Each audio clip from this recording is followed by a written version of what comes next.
good evening. അപ്പോൾ നമ്മുടെ ഇന്നത്തെ റെസിപ്പി ഒരു സ്നാക്ക് അല്ല ട്ടോ. ഇന്നത്തെ റെസിപ്പി ഒരു സിമ്പിൾ തോരനാണ്. വളരെ സിമ്പിൾ ആയിട്ട് ഉണ്ടാക്കാൻ പറ്റുന്ന തോരനാണ്. നിങ്ങൾക്ക് ഇപ്പോൾ ഇത് ഗസ് ചെയ്യാൻ പറ്റുന്നുണ്ടോ എന്ത് തോരനാണെന്നുള്ളത്? ക്യാരറ്റ് കാണാൻ പറ്റുന്നുണ്ട്. മറ്റേത് എന്താണെന്ന് മനസ്സിലാവുന്നില്ലായിരിക്കും. നമ്മുടെ പപ്പായ ക്യാരറ്റ് തോരനാണിത്. പപ്പായയും ക്യാരറ്റും ചേർന്നിട്ട് നല്ല ഹെൽത്തി ആയിട്ടും ടേസ്റ്റി ആയിട്ടും നമുക്ക് തോരൻ ഉണ്ടാക്കാം. അപ്പോൾ വീട്ടിൽ പപ്പായ ഉണ്ടെന്നുണ്ടെങ്കിൽ ഒരു ക്യാരറ്റ് എടുത്തോളൂ, ഒരു പീസ് പപ്പായ എടുത്തോളൂ. വേഗം തന്നെ നാളെ രാവിലത്തേക്കോ അല്ലെങ്കിൽ ഇന്ന് രാത്രി ഡിന്നറിനോ തോരൻ ഉണ്ടാക്കിക്കോളൂ.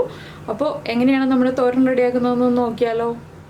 നമുക്ക് നമ്മുടെ ഇൻഗ്രീഡിയൻസ് നോക്കാം. നമ്മളിപ്പോൾ ഒരു ക്യാരറ്റ് ഗ്രേറ്റ് ചെയ്തെടുത്തിട്ടുണ്ട്, ഒരു ചെറിയ പപ്പായയുടെ ഒരു 1/4 ഭാഗം ഗ്രേറ്റ് ചെയ്തെടുത്തിട്ടുണ്ട്, 2 പച്ചമുളക്, ഒരു 5 ഉള്ളി, അതുപോലെ തന്നെ 4 ടേബിൾ സ്പൂൺ തേങ്ങ ചിരവിയത്. ഇത്രയും മതി നമുക്ക്.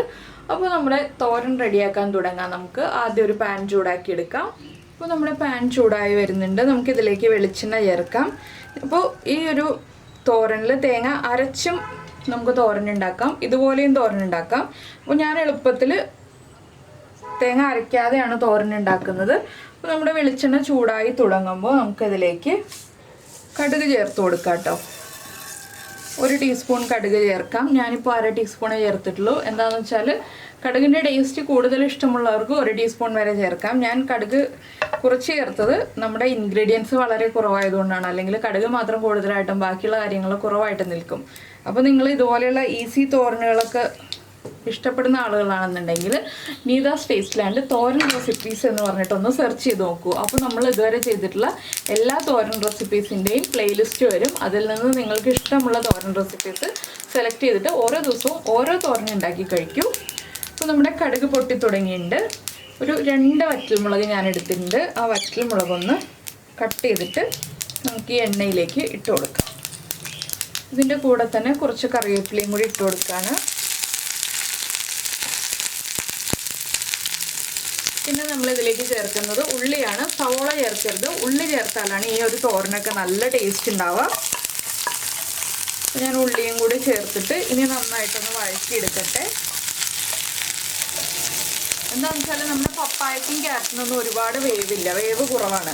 അപ്പോൾ നമ്മുടെ ഉള്ളി നന്നായിട്ടൊന്ന് കുക്കായി വന്നു കഴിഞ്ഞിട്ട് നമ്മൾ പപ്പായയും ക്യാരറ്റും ഒക്കെ ചേർക്കുകയാണെങ്കിൽ ഉള്ളിയുടെ ആ ഒരു റോ ടേസ്റ്റ് അങ്ങനെ നിൽക്കില്ല നമ്മൾ തോരൻ കഴിക്കുമ്പോൾ. ഇല്ലെങ്കിൽ ഉള്ളിയുടെ ആ റോ ടേസ്റ്റ് നിൽക്കും. ഇനിയിപ്പോൾ നമുക്കിതിലേക്ക് കുറച്ച് ഉപ്പ് ചേർത്ത് കൊടുക്കാം. ഞാനിപ്പോൾ ഉള്ളിക്കും പിന്നെ കുറച്ചും കൂടി ഉപ്പ് ചേർത്തിട്ടുണ്ട്. ഉള്ളിക്ക് ആവശ്യമായ ഉപ്പിനേക്കാൾ കുറച്ചുകൂടി ഉപ്പ് ചേർത്തിട്ടുണ്ട്. ഇനി നമ്മൾ ചേർക്കാൻ പോകുന്നത് നമ്മുടെ പച്ചമുളകാണ്. പച്ചമുളക് നിങ്ങളുടെ എരിവനുസരിച്ച് ചേർക്കാം കേട്ടോ. ഞാനിപ്പോൾ 2 പച്ചമുളക് എടുത്തിട്ടുള്ളൂ. പച്ചമുളകിൻ്റെയും ആ റോ ടേസ്റ്റ് ഒന്ന് മാറി വരുന്നത് വരെ ഒന്ന് ഇളക്കി കൊടുക്കുക. ഇനി നമുക്ക് മഞ്ഞൾപ്പൊടി ചേർക്കാം. മഞ്ഞൾപ്പൊടിയുടെയും കുക്കിംഗ് ടൈമൊക്കെ ഉണ്ടല്ലോ, ആ ഒരു കുക്കിംഗ് ടൈമൊക്കെ കഴിയുന്നത് വരെ നമ്മളൊന്ന് ഇളക്കി കൊടുക്കണം. അതിനുശേഷം നമ്മുടെ വെജിറ്റബിൾസ് നമുക്ക് ചേർക്കാം. ഇത് വളരെ ഈസിയാണ് കേട്ടോ. എല്ലാവർക്കും എളുപ്പത്തിൽ ഉണ്ടാക്കാൻ പറ്റുന്ന തോരനാണ്. നമ്മുടെ ഒരു ക്യാരറ്റും ഒരു പപ്പായയുടെ പീസും ഒക്കെ ഗ്രേറ്റ് ചെയ്ത് എടുത്തു കഴിഞ്ഞിട്ടുണ്ടെങ്കിൽ എളുപ്പത്തിൽ തോരൻ റെഡിയാക്കി എടുക്കാം. അപ്പോൾ നിങ്ങളുടെ കയ്യിൽ ക്യാരറ്റ് ഉണ്ട്, വീട്ടിൽ പപ്പായ ഉണ്ടെന്നുണ്ടെങ്കിൽ ഏറ്റവും ഈസി ആയിട്ട് ഉണ്ടാക്കാം. അല്ലെങ്കിൽ പപ്പായ മാത്രമായിട്ട് ഉണ്ടാക്കാം, ക്യാരറ്റ് മാത്രമായിട്ട് ഉണ്ടാക്കാം. പിന്നെ 2 വെജിറ്റബിൾസ് മിക്സ് ചെയ്തൊക്കെ ഉണ്ടാക്കുമ്പോൾ കഴിക്കാൻ നല്ലൊരു ടേസ്റ്റ് അല്ലേ. അപ്പോൾ നമ്മുടെ ഉള്ളിയൊക്കെ ഒന്ന് കുക്കായി വന്നിട്ടുണ്ട്. ഇതിലേക്ക് നമുക്കിനി തേങ്ങ ചേർത്ത് കൊടുക്കാം. തേങ്ങയുടെ കൂടെ തന്നെ നമ്മൾ എടുത്തു വെച്ചിരിക്കുന്ന വെജിറ്റബിൾസും കൂടി ചേർത്ത് കൊടുക്കാം. നല്ല കളർഫുള്ളായിട്ടുള്ള തോരൻ എന്താ ഇപ്പോൾ തന്നെ റെഡിയാവും. അധിക സമയമൊന്നും വേണ്ട, വെള്ളമൊന്നും തളിച്ചു കൊടുക്കണ്ട, ആവിയിൽ തന്നെ കുക്കായി വന്നോളൂ. നമ്മളൊന്ന് ഇളക്കി മിക്സ് ചെയ്തതിന് ശേഷം ഒന്ന് അടച്ചു വെച്ച് കുക്ക് ചെയ്യാം. അപ്പോൾ നിങ്ങൾക്ക് ഈ ഒരു റെസിപ്പിയൊക്കെ ഇഷ്ടമാകുന്നുണ്ടെങ്കിൽ നമ്മുടെ ഈ ഒരു വീഡിയോയുടെ താഴെ ഒന്ന് കമൻറ്റ് ചെയ്യാനും അതുപോലെ തന്നെ ഇഷ്ടപ്പെട്ട റെസിപ്പി ആണെങ്കിലും ഒന്ന് ലൈക്ക് ചെയ്യാനൊന്നും മറന്നു പോരുത് കേട്ടോ. അപ്പോൾ നിങ്ങളുടെ കമൻസിലൂടെയൊക്കെയാണ് എനിക്ക് മനസ്സിലാവുന്നത് ഈ ഒരു റെസിപ്പി ഇഷ്ടമായോ ഇല്ലയോ, അല്ലെങ്കിൽ എന്തുകൊണ്ട് ഇഷ്ടപ്പെട്ടില്ല എന്നുള്ളതൊക്കെ. അതൊക്കെ ഒന്ന് എഴുതി വിടാൻ മറക്കരുത്. അതുപോലെ തന്നെ നമ്മുടെ ചാനൽ ആദ്യമായിട്ട് കാണുകയാണെങ്കിൽ നമ്മുടെ വീഡിയോ പ്രസൻറ്റ് ചെയ്യുന്ന രീതിയൊക്കെ ഇഷ്ടമായിരുന്നുണ്ടെങ്കിൽ ഒന്ന് സബ്സ്ക്രൈബ് ചെയ്ത് സപ്പോർട്ട് ചെയ്യാനും മറന്നു പോരുത്. സബ്സ്ക്രൈബ് ചെയ്യുന്നതിന് ഈ വീഡിയോയുടെ താഴെയുള്ള ആ റെഡ് സബ്സ്ക്രൈബ് ബട്ടൺ ഒന്ന് ക്ലിക്ക് ചെയ്യുക. അതിൻ്റെ റൈറ്റ് സൈഡിലുള്ള ബെൽ ഐക്കണും ക്ലിക്ക് ചെയ്യുക. അപ്പോൾ ഓൾ എന്ന് പറഞ്ഞിട്ടൊരു ഓപ്ഷൻ കാണാം. ആ ഓളും കൂടി പ്രസ് ചെയ്തിട്ടുണ്ടെങ്കിൽ ഞാൻ എപ്പോഴും വീഡിയോ അപ്ലോഡ് ചെയ്യുമ്പോൾ നിങ്ങൾക്ക് നോട്ടിഫിക്കേഷൻ വരും. അപ്പോൾ ഇത് കണ്ടോ, ഞാൻ ഇളക്കി മിക്സ് ചെയ്ത് കഴിഞ്ഞു.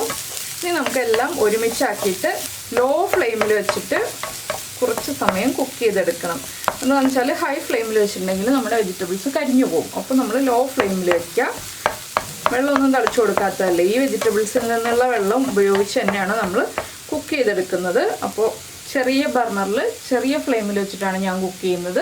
അപ്പോൾ ഇനി അടച്ച് വെച്ച് കുക്ക് ചെയ്യട്ടെ. കുക്കായി കഴിയുമ്പോൾ നമുക്ക് കുറച്ച് ഉപ്പും കൂടി ചേർത്ത് കൊടുക്കണം.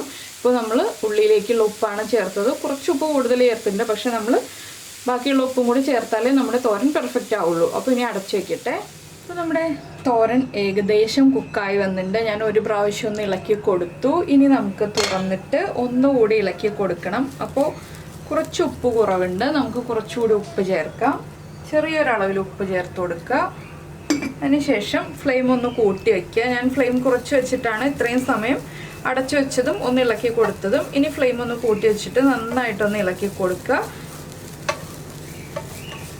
ഇപ്പോൾ നമ്മുടെ തോരൻ റെഡിയായി. നിങ്ങൾക്ക് ഇതിലേക്ക് ഉഴുന്ന് പൊട്ടിക്കണം എന്നുണ്ടെങ്കിൽ കടുക് പൊട്ടി കഴിയുമ്പോൾ കുറച്ച് ഒരു 1/2 ടീസ്പൂൺ ഉഴുന്നും കൂടി ചേർത്ത് ഉഴുന്നിൻ്റെ കളറൊന്ന് മാറി വരുന്നത് വരെ റോസ്റ്റ് ചെയ്തെടുത്തിട്ട് പിന്നെ ബാക്കി നമ്മുടെ ഉള്ളിയും വറ്റൽമുളകും ഒക്കെ ചേർത്ത് അങ്ങനെ റെഡിയാക്കി എടുക്കാം കേട്ടോ. അപ്പോൾ ആ ഉഴുന്ന് കടിക്കാൻ കിട്ടുമ്പോൾ നല്ലൊരു ടേസ്റ്റാണ് തോരനിൽ. അത് ഉഴുന്ന് ഇഷ്ടമുള്ളവർക്ക് അങ്ങനെ ചെയ്യാം. ഞാനിപ്പോൾ പറഞ്ഞു എന്ന് മാത്രമേ ഉള്ളൂ. ഇപ്പം നമ്മുടെ പപ്പായ കുക്കായിട്ടുണ്ടോയെന്ന് ഇതുപോലെ നോക്കുക. കട്ടായി വരുന്നുണ്ടെങ്കിൽ പപ്പായയും കുക്കായിട്ടുണ്ട്. ഇത്രയേ ഉള്ളൂ തോരൻ്റെ പരിപാടി. വളരെ സിമ്പിളായിട്ടുള്ള റെസിപ്പിയാണ്. അപ്പോൾ എന്തായാലും എല്ലാവരും ട്രൈ ചെയ്ത് നോക്കുമെന്ന് വിചാരിക്കുന്നു. ട്രൈ ചെയ്ത് നോക്കിയിട്ട് ഫീഡ്ബാക്കൊക്കെ അറിയിക്കുക. നമുക്ക് നമ്മുടെ അടുത്തൊരു റെസിപ്പിയുമായിട്ട് അടുത്ത ദിവസം വീണ്ടും കാണാം.